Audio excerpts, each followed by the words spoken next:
اعوذ باللہ من الشیطان الرجیم بسم اللہ الرحمن الرحیم الحمدللہ رب العالمین الصلاۃ والسلام علی رسولہ الکریم وعلی اہل بیتہ الطاہرین اما بعد فقد قال سبحانہ وتعالی فی کتابہ الکریم وہو اصدق الصادقین وقولہ الحق بسم اللہ الرحمن الرحیم ومن الناس من یشری نفسہ ابتغاء مرضات اللہ واللہ رؤوف بالعباد۔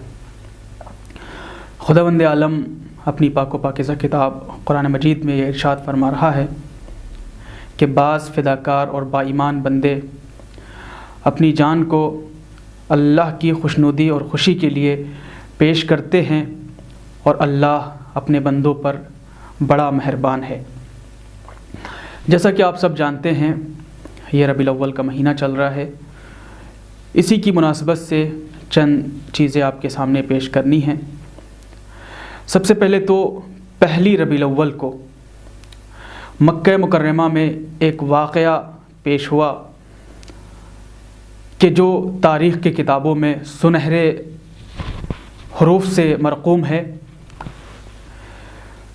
پہلی ربیع الاول کی وہ تاریخ تھی کہ جب مکہ مکرمہ میں کفار مکہ، کفار قریش نے رسول اکرم صلی اللہ علیہ وسلم کا گھر گھیر لیا اور 40 ننگی تلواریں لیے ہوئے یہ انتظار میں تھے کہ رسول کو قتل کر دیں، لیکن خداوند عالم کا یہ حکم ہوا، جبریل امین نازل ہوئے اور رسول سے فرمایا، اے رسول آپ اپنے بستر پہ علی کو لٹائیے اور آپ یثرب کی جانب ہجرت کر جائیے۔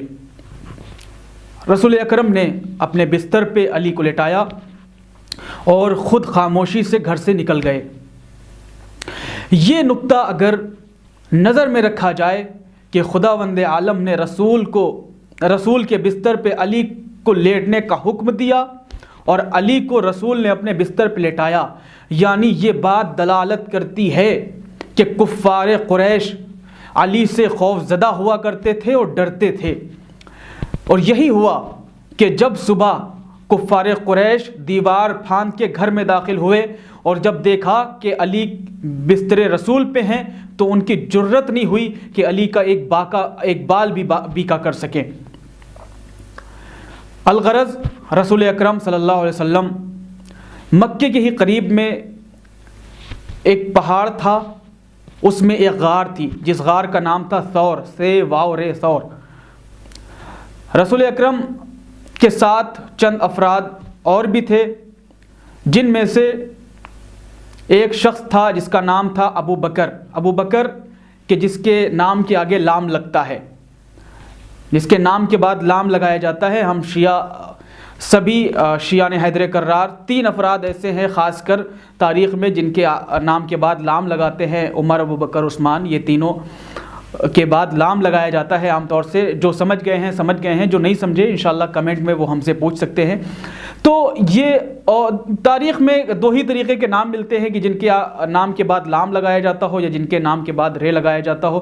یہ نام 3 دیکھ کر کے لوگ لام ہی لگانا شروع نہ کر دیں، بلکہ انہیں دیکھنا چاہیے کہ کون لام کے قابل ہے، کون رے کے قابل ہے، اس کے بعد انہیں فیصلہ کرنا چاہیے۔ بہرحال یہ موضوع بڑا طویل ہے، انشاءاللہ پھر اس کے اوپر کبھی بحث کی جائے گی۔ لیکن رسول اکرم صلی اللہ علیہ وسلم پہلی ربیع الاول کو اس غار میں تشریف لے گئے اور 3 دن تک وہاں پہ تشریف فرما رہے۔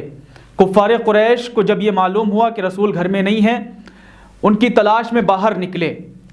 تلاش کرتے کرتے اس پہاڑ کے پاس پہنچے اور انہوں نے چاہا کہ اس غار میں جا کر داخل ہوں، لیکن جب انہوں نے دیکھا کہ مکڑی کا جالا لگا ہوا ہے تو جالا دیکھ کر کے انہوں نے قیاس لگایا کہ اس میں کوئی داخل نہیں ہوا ہے کیونکہ مکڑی کا جالا لگا ہوا ہے، لہٰذا وہ وہاں سے واپس آ گئے۔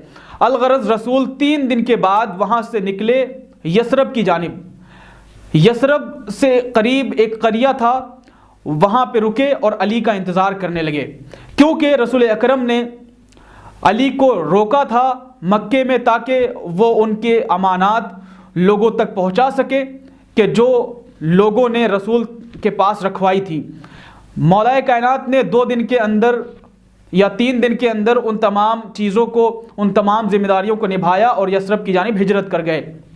الغرض رسول اکرم سے جب جا ملے اور اس کے بعد رسول اکرم صلی اللہ علیہ وسلم یثرب میں داخل ہوئے۔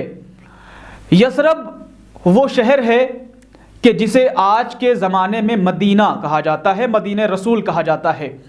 جب رسول اکرم صلی اللہ علیہ وسلم اس یثرب میں تشریف فرما ہوئے، جب وہاں پہ رہنے لگے، اس کے بعد اس کا نام بدل کے مدینہ کہا جانے لگا، کیونکہ مدینہ عربی میں شہر کو کہا جاتا ہے اور اس کا نام رسول کے ہی نام پر مدینہ رسول کہا جانے لگا، اس لیے اس یثرب کو مدینہ کہا جاتا ہے۔ وآخر دعوانا ان الحمد للہ رب العالمین۔